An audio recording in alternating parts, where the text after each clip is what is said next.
What's up, everybody? I hope you're having a great night. I typically don't talk at the beginning of a video unless it's something important. This is very important, actually. So, a lot of you guys might remember about 2 or 3 months ago, I want to say, Southern Cannibal, Horror Babble, and Creepy Ghost Stories all got their channels demonetized. YouTube said that it was under duplication, which they refused to explain what that means, what videos are even in violation. They refused to work with them at all on it, right? And that's really disheartening to see, because all 3 of them are amazing channels, very good at what they do. They have loyal audiences, you know, all 3 of them. They were all fast growing, still are, I would say. But they got their ads stripped from them. When that happened, the horror community was pretty shaken up about it, understandably so, and that includes myself. The whole entire situation just didn't seem real, you know what I mean? Like, it almost felt like a witch hunt against horror content creators, which I don't want to believe that's the case, and I want so desperately to have faith in this platform. But what has happened within the past couple days kind of dwindles that faith. So, a lot of you guys might already know what's going on, but my channel was completely demonetized. We're not talking one video, we're not talking half the channel, we're talking the whole thing. All the ads that were on my videos, all the future ads that I'm going to have, my AdSense payments, everything is taken away from me. And that sucks. It's not a good time, and not something I'd wish on anyone, man. I've worked really hard on this channel, and I built it up to become a full-time career.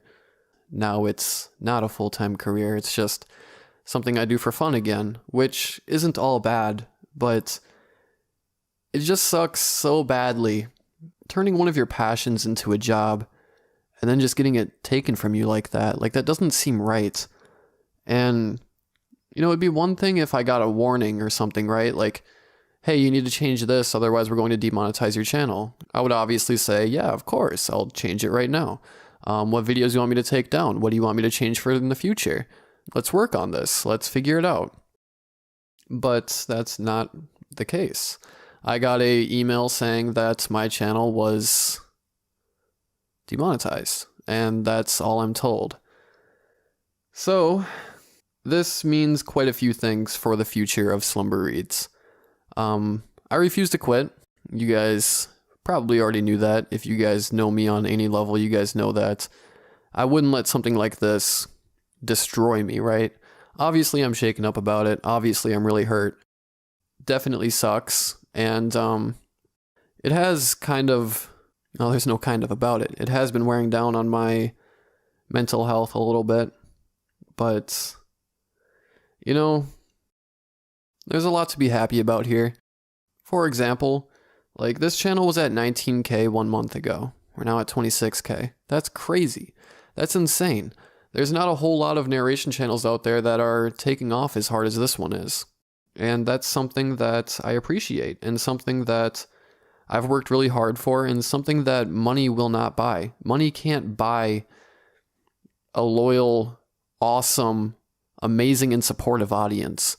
And that's not me trying to butter you guys up. You guys know, before any situation like this, I've always talked about how awesome you guys are. You guys support me on everything. The small breaks that I've taken with no forewarning, you guys are just like, oh no, it's cool, we'll wait for you to get back. It would be such a disservice, man, if I just let this stop me. Not only would I be really disappointed in myself for doing that, I'm assuming you guys would too. And my family as well, my friends, you know, they've all been really supportive about my little journey here on YouTube. And I've come so far, and I still love this platform. As I said, it's making it really hard for me to trust the platform, but I'm hoping that this is just an error. I mean, I don't know what else it would be. Duplication can mean a lot of things, and nobody's figured it out yet. I didn't get demonetized for copyright. It wasn't anything that I did as far as I know. I just have no idea. I don't know. If you guys want to start some conversations about it, you can. I think this is something that we should all get on board with, because we have no idea what this means for the future of the horror community as a whole. Like, a few months ago, it was the 3 that I mentioned, and now it's me. Who's next? It could be anybody, and that's really scary to think about. I know, me personally, speaking on my own behalf here, I've had pretty much every single horror creator you can imagine in my DMs over the last few days, trying to figure out what exactly YouTube told me, and worried about their own jobs. And that to me just doesn't seem right. This is terrible. And it's so scary to think that all these other horror creators that are a part of my community and people that you guys love listening to on a night-to-night basis could just lose their job at any moment. Because that's what happened to me. That's what happened to Southern Cannibal. That's what happened to Horror Babble. That's what happened to Creepy Ghost Stories. And the scariest thing about all of this is all 4 of us were fast-growing channels. I mean, let that sink in for a moment. That's terrifying. I know all the big creators are so scared about this, and rightfully so. A lot of small narrators are losing motivation because of this, because why would they want to get into a platform that seemingly, I'm not trying to throw out, any stabs here or anything. I'm still hoping that YouTube is in the right place on this, and maybe it was just an error, but they're demotivated as well. I mean, at least a few of them that I've talked to. I don't want to speak for everybody. I should make that clear. Not everybody, but I know a lot of people are really demotivated by this, because why would they want to sink all of their time and energy into building something if it'll just get demonetized? And I know everything's not about money, right? But obviously once YouTube becomes your job, you can do it more often. I was doing videos every single day, and happily as well. I mean, I had no problem doing that. I know a lot of people say that making videos daily really wears them down and hurts them more than it helps them, but for me it was fine. Like, I know what the 9-to-5 grind is like, and doing something that I loved, even though it was time consuming, was something that I was so proud of, and something that I worked so hard on. With all of that being said, I don't know what it is that I did wrong, if I did do anything wrong. I mean, this might be what it looks like. It might just be YouTube trying to get rid of us, and I so deeply hope that's not the case. And that's not me making accusations at YouTube, that's me simply stating that that's what it looks like. I should make that very clear, because I'm assuming YouTube is probably going to be keeping an eye on me now. Even if I didn't have that suspicion, I would still say the same thing. Because obviously without YouTube, I wouldn't have you guys. I wouldn't have ever had this dream in the first place. I am really hurt, and I'm very frustrated, but I'm not going to let that stop me. Obviously, I won't be able to make daily videos anymore. I'm going to be cutting back to videos Tuesday, Thursday, and Saturday. Now, I did open up a Patreon, and for $5 a month, you can get my videos a day early. That starts tomorrow. The Patreon's already up. You can sign up now, but the first video will be released on it tomorrow. And I really hope that some of you guys consider that, because I'm not in a good spot right now. I'll openly admit that I'm scared. I don't know what's to be expected, but no matter what happens from here, I still have you guys, and that's the main thing that I've pretty much always focused on anyways, and now it's going to be the only thing that I'm going to focus on. Patreon link is in the description if you want to check it out. I'd appreciate it. But for now, at least until I get remonetized, if that ever happens, you guys can enjoy some ad-free content, because I still love what I do. Whether I'm making money on it, whether it's my full-time job, no matter what, I still did this for a long time before I was ever making money, and that's just what I'm going to have to go back to for now, and that's okay. It's not the end of the world. There's a lot more out there in life than just YouTube. No matter how much I love this platform and love doing this, there's a lot more that life has to offer. I think that's really all I have to say. I hope you guys enjoy the story. I know I talked for quite a while, but it is important, not just for me, but it's important that everybody's aware of this. I would have made it its own video, but like I said, I want to reach more than just my core audience with this. I think everybody should know what's going on. But I hope you all have a great night, and I'll talk to you guys later. Good night.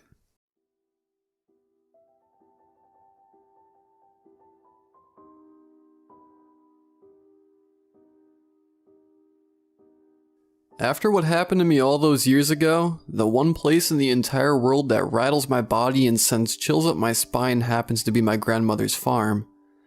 When my parents and I visited my grandma's one-story cottage every 3 years, I was put in the same room. The room and all its velvet blankets and puffy pillows had a cozy vibe to it, along with the rest of the house. But at nighttime, the large window in front of the bed painted a picture of the unsettling wilderness outside, which didn't soothe my vibrant imagination. And ever since I was 6, my brain terrified me with that imagination using vivid nightmares, night terrors, sleep paralysis hallucinations, and everything in between. So naturally, my fear of the window was warranted. Most kids have monsters under their beds or in their closets. But at my grandma's house, my boogeyman lurked outside that window. The first time I ever saw it was at 2 in the morning, and my rapid hyperventilation was the only thing stopping me from squealing in panic. The creature, which I assumed was a figment of my imagination, was at the edge of the woods staring at the window. It was a goat standing on 2 legs, its body shape a furry caricature of a human's, and its claws dangling around its thighs. I slammed my eyes shut and shielded me with my soft blanket, waiting for the thing to evaporate from my imagination. As you can guess, I was dog-tired by the time I woke up. That morning, while my parents were at the town's Walmart, and I was trying to forget last night's experience, I had a pleasant and lighthearted conversation with Grandma. We loved to talk, and we had a special type of chemistry that transcended our generational differences. Curious about her farm, I wanted to know all about her animals. "Well, we have all sorts of animals," she said with a toothy grin. "I have chickens, peacocks, pheasants, mules, sheep, hogs, ducks, horses, ponies. I'll allow any animal on this farm besides goats." "Goats?" I asked, recalling the form outside my window. "Why don't you like goats? I mean, can't you milk them and make cheese?" Grandma's face darkened, and she stroked her fingers through her gray hair as her eyes stared into space. "Well, according to some people, after God created sheep, Satan, in an effort to desecrate God's sheep, created goats, an imperfect species. God, wrathful after Satan disgraced his sheep, created wolves to eat goats. In a massive tantrum of rage, the devil bit the tails off the goats, marking them as an unholy species." With a quizzical and hard-to-decipher face, she said, "I thought you would have seen it by now. Haven't you?"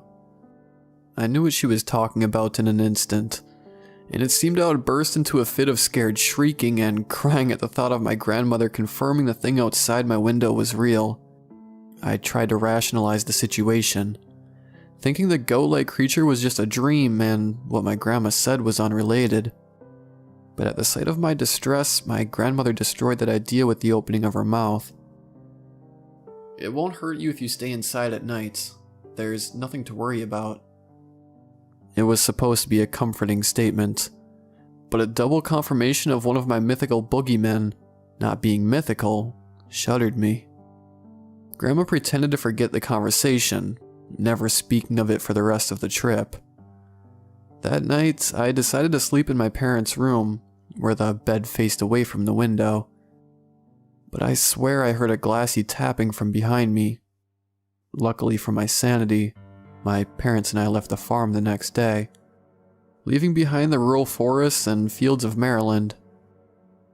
But 3 years after the initial incident, after blocking the creature from my memory, I saw it a second time at 11 at night. I'd been snoozing on Grandma's couch to the sound of the TV when a reporter shouting "breaking news" jolted me awake, my eyes initially darting around the room and my brain adjusting to consciousness.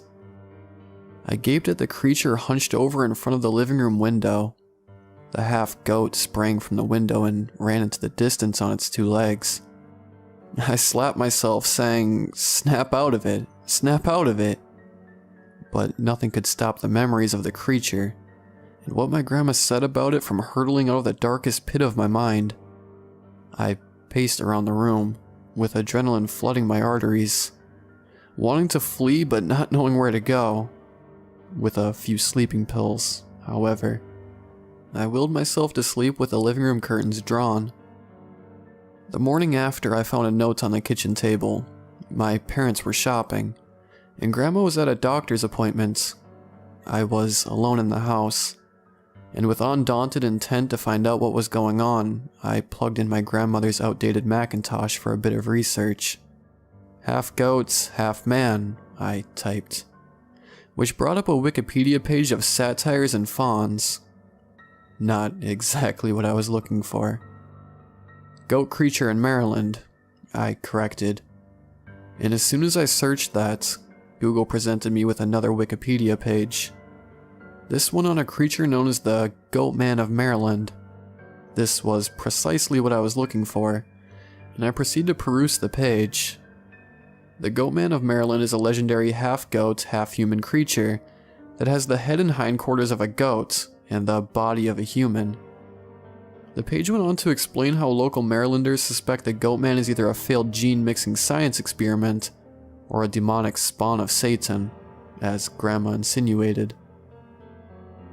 Getting worked up in the midst of my research, I had 2 primary suspects as to who created the creature: the Henry A. Wallace Beltsville Agricultural Research Center, which wasn't far from the farm, and the Satanic Temple, which had a goat person called the Baphomet as its symbol.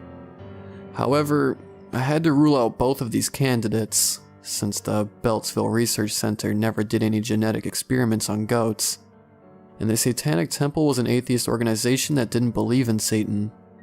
This left me to continue wondering what the hell this thing was. For the rest of the week, I saw it every single night. While I tried to fall asleep in my room, it would be staggering around the clearing outside my window. If I were watching TV late at night, the Goatman would be gazing at the screen from the living room window.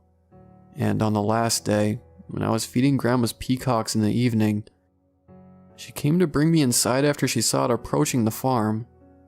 By the end of the second visit, seeing the Goatman was a usual occurrence. And with the occasional reminder from Grandma, I respected it and its personal space. 3 years later, however, my third visit to Grandma's ranch showed me what happened when you didn't honor the Goatman's boundaries.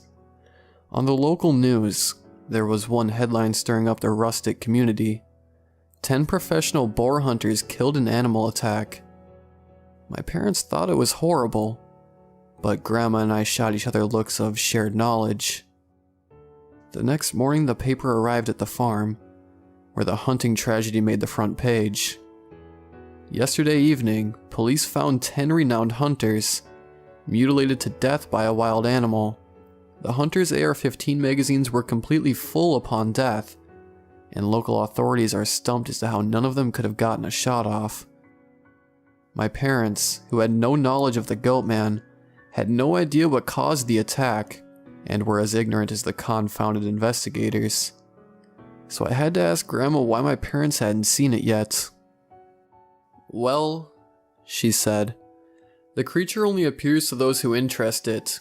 It's apathetic towards some, including your parents, empathetic towards others, like it is with us. But it also shows antipathy towards particular people, such as those hunters who didn't respect its turf. You have to understand it can change its views on people. I have scars from when I was a girl, but after it got used to me, it stopped. My parents, who were your great-grandparents, were demoted to the low end of the thing's opinions. Their passing and my survival go to show how unpredictable it can be." I was shaking and, shall I say, more than freaked out by that. The thing had attacked Grandma when she was young, and it seemed like the Goatman could change its opinion of me in the blink of an eye. For all I knew, it swapped its views of people like a teenage girl changes clothes. It had seemed like I'd developed an affinity with the creature during my last visit by seeing it all the time and watching TV with it. And not once did I go outside in the night. When it was in charge of the farm, I'd respected it. Could it really forget all that? Or was I reading into Grandma's statements more than I should have? In the visits following that year, I read news articles about mutilated hikers, missing campers, and farm animals turning up dead. The Goatman was getting more aggressive. One time, the creature looked right into my soul with its black, empty eyes, and for the first time since my initial viewing of it, my body succumbed to unimaginable dread. The more violent the news stories became, the more my relationship with it deteriorated. And I could sense the same thing happening to Grandma. She was buying up more curtains for the house, acquired a better lock for the door, and went to a shooting range to learn how to use a shotgun. It came to the point where I tried to appease the creature by leaving pig food in the field for it to eat. But instead, it snatched one of the hogs from the pig pen and ran into the woods. On the last day of that visit, I woke up to the sound of ear-splitting banging on the front door. Grandma was gripping her new shotgun, and with my dad holding a baseball bat, they waited for the intruder to burst through the door. Yet the banging subsided after a few minutes, the chirping and croaking of crickets and frogs replacing it within the hour. After that incident, we didn't visit the ranch for 5 years, and I was nearing the end of high school by then. My parents encouraged Grandma to move out of her house in light of people in her town being discovered murdered in their own homes.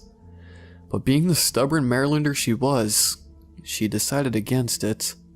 Besides, she thought she knew how fortified her cottage was. A few weeks ago, we returned to that awful farm, finding barbed wire strewn about the outskirts of the field. There were fewer animals than there was half a decade ago, and I swear some of the surviving pigs had faded scars on their bodies from scratches, stabs, and bites not even the most vicious bear could manage. I was more jittery than I'd ever been in my life, and that's not a hyperbole. I was jumpier than when I took the SAT, 10 times more jittery than I was when I asked my crush to prom, and feeling like a soldier going to war on a foreign continent. And it was all because I knew that Goatman was scheming someone in the deep woods, sensing my arrival on its territory. I spoke with Grandma, who showed me a newspaper talking about how the FBI was getting involved in the murder investigations in rural Maryland, and that the perpetrator would be behind bars soon. However, as Grandma told me, other farmers around town were speaking about how the FBI's true motive was to cover up the real culprit. I poked at my food during dinner, ignoring the discussion my family was having. Afterwards, I sauntered to my room and made sure the door was shut before I hopped into bed and waited.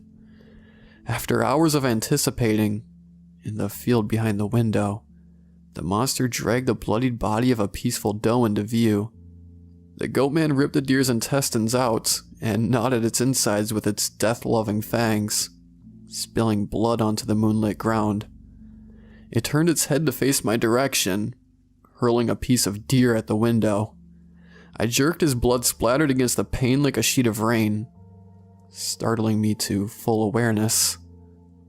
Me rushing from my bed to get a closer look at the field, I saw the Goatman had left behind the deer corpse. It was mocking me, and I was sure of it. I settled back to bed with the blood sliding down the window, wrapping myself in my blanket as if it was armor, and preparing for whatever might happen next. I have no idea how, but I drifted asleep with a piece of the creature's latest meal stuck to my window. That was when I had the worst nightmare any human mind could produce. It was a once-in-a-lifetime dream of horror, where the creature had crept into my room and was slicing chunks of muscle from my limbs, and carving blocks of my flesh out of my torso with its claws, chalking me with its horns. The pain was real, and I smelled the rotten stench of the creature's dirt-matted fur. It was as if my mind was nagging at me, and screaming at the top of its lungs for me to wake up. So I did. Soaked in sweat, I sent my eyes flying open, gasping like I drowned to near death. As I scrambled to see any sign of the Goatman's presence outside, I panicked upon seeing several inconsistencies with how the room was when I went to sleep. The door was wide open, and something had smeared deer blood on the inside of the window. And that's when the monotonous tapping reached my ears. Not from the window, but from my bed frame. 2 furry hands slumped over the frame, claws dripping blood onto the sheets. I froze, the form getting to its feet and tilting its head as it examined me. Too weak to fight and too shocked to run, I wanted to die. But to my surprise, instead of slashing my belly, the Goatman spoke. "You aren't ripe enough," it said, before crouching on all fours and scurrying out of the house. When the police arrived, they found the lifeless body of Grandma, who had died of a heart attack. After that, the FBI showed up, erasing all evidence of forced entry and the strange incidents of deer blood being inside the house. My sobbing and traumatized parents took us to a hotel, and I rejoiced at the fact that our room was on the 3rd floor. I shed a few tears and had a good rest, the thought of what the creature had said zipping through my mind. That was 2 weeks ago, and until now, I believed I would never have to see that farm for the rest of my life. But as it turns out, my grandma had left the farm to me. Not only that, she explicitly stated in her will that I should also inherit her shotgun. I don't want to go back there, but since she died, I feel a weighty guilt dragging me down. My heart desires for me to follow her last wishes, and they involve going back to Maryland with her gun. I'll try getting a priest to bless the farm, or an American Indian elder to perform a smudging ritual.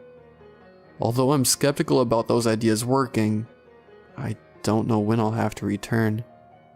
I just know it has to be soon, or else plenty others will die.